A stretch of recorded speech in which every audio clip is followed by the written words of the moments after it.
पोटामध्ये मारत तू पोटामध्ये मारत पण मला सांगा पहिला हिरण्यकश्यप बरं होता का आताचे हिरण्यकश्यप बरे पहिला एकच होता आता घराघरामध्ये आणि त्या हिरण्यकश्यपाने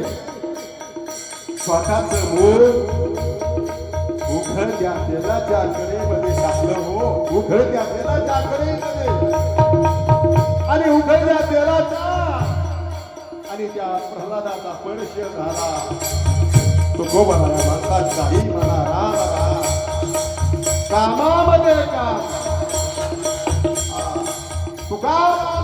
राम नाम घेता का तुकोबरायाचं नाम चिंतन केल्यावर हे सुद्धा घाबरतो